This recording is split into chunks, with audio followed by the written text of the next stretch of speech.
నారాయణ గారు చేశారనో లేకపోతే ఇంకొకరు వ్యక్తిగతంగా కక్షపూరితంగా చేశారనో చెప్పడం లేదండి ఎవరు ఇక్కడ. రాత పరీక్షలు లేకుండానే స్పోర్ట్స్ కోటా అనేది ఒకటి క్రియేట్ చేసి ఉద్యోగాలు వాళ్ళ సొంత వాళ్ళకి ఇచ్చుకున్నారు. ఈ జిల్లాలో ఆయన ఒక్క విద్యా సంస్థల మీదనే ఈ దాడి జరగడానికి కారణం ఏమిటి అనే ఆలోచన ఎవరికైనా వస్తుందని అది ప్రజలకు కూడా వస్తూ ఉంది. వైఎస్ఆర్ కాంగ్రెస్ పార్టీ అనేది కేవలం పరిపాలనలో ఉన్నటువంటి వ్యవస్థీకృత లోపాల మీద మాట్లాడుతుందే తప్ప వ్యక్తిగతంగా మాట్లాడదు.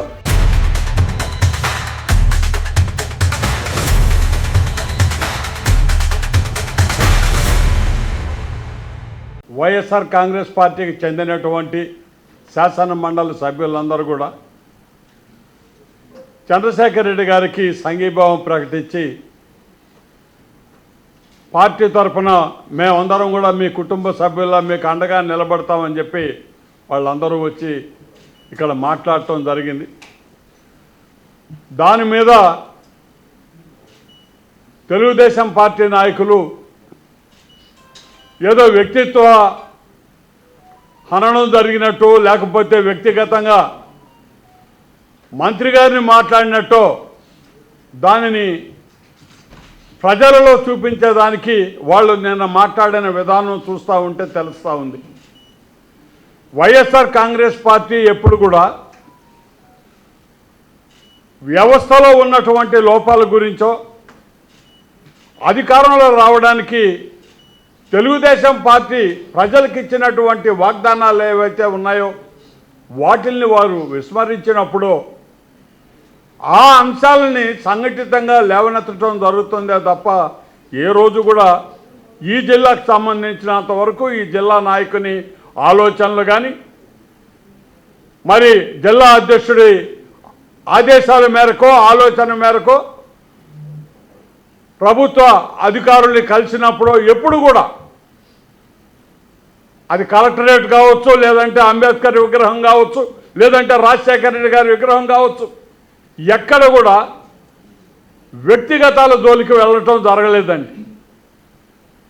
వాళ్ళు ఇచ్చినటువంటి వాగ్దానాలు ఏవైతే ఉన్నాయో అది రైతులకు సంబంధించి కావచ్చు, విద్యార్థులకు సంబంధించి, లేదంటే మహిళలకు సంబంధించి వారు చేసినన్ని వాగ్దానాలు ఏ మేరకు వాళ్ళు పూర్తి చేయగలిగారు అనే దాని మీదనే వాళ్ళని ప్రశ్నించేటటువంటి క్రమంలో ఒక విమర్శకి అవకాశం ఉందే తప్ప ఏ రోజు కూడా వ్యక్తిగతంగా వారిని విమర్శించాల్సినటువంటి అవసరం తెలుగుదేశం నాయకులు గతంలో వాళ్ళకు ఉండిందేమో తప్ప వైఎస్ఆర్ కాంగ్రెస్ పార్టీకి అయితే లేదు.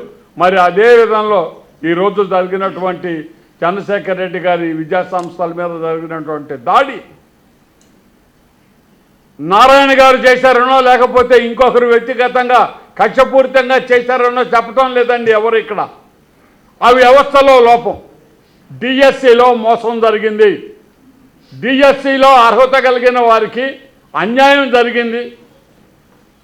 రాత పరీక్షలు లేకుండానే స్పోర్ట్స్ కోటా అనేది ఒకటి క్రియేట్ చేసి ఉద్యోగాలు వాళ్ళ సొంత వాళ్ళకి ఇచ్చుకున్నారు, అమ్ముకున్నారని మాట్లాడారు తప్ప గతంలో ఏ రోజు జరగలేదు ఇటువంటి విధానం అని డిఎస్సి గురించి మాట్లాడిన విషయం ఈరోజు ప్రజలు కూడా అదే మాట్లాడుతున్నారు, అధికారులు అదే మాట్లాడుతున్నారు, పత్రికా విలేకరులు కూడా ఇది ఎప్పుడు చూసింది కాదు మనం అని చెప్పే మాట్లాడుతున్నారు.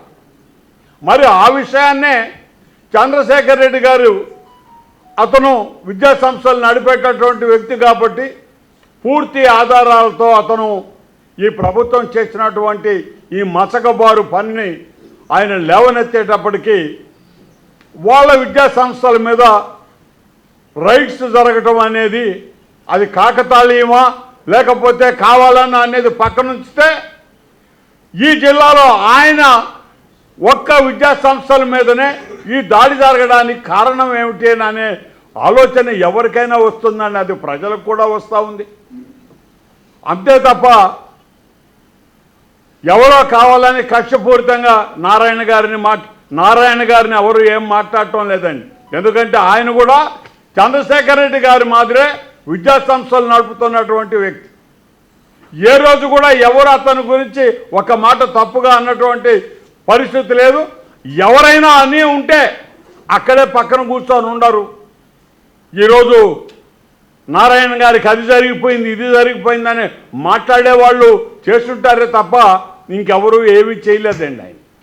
మరి అందుకనే వైఎస్ఆర్ కాంగ్రెస్ పార్టీ అనేది కేవలం పరిపాలనలో ఉన్నటువంటి వ్యవస్థీకృత లోపాల మీద మాట్లాడుతుందే తప్ప వ్యక్తిగతంగా మాట్లాడదు. తప్పనిసరిగా ప్రభుత్వం వల్ల జరిగేటటువంటి ప్రతి ఒక్క పొరపాటుని ప్రజల ముందుకు తీసుకొని వచ్చి ఈ ప్రశ్నలు లేవనెత్తే విధానం వైఎస్ఆర్ కాంగ్రెస్ పార్టీ చేస్తుంది అని చెప్పి మనవి చేస్తూ సెలవు తీసుకుంటున్నాం.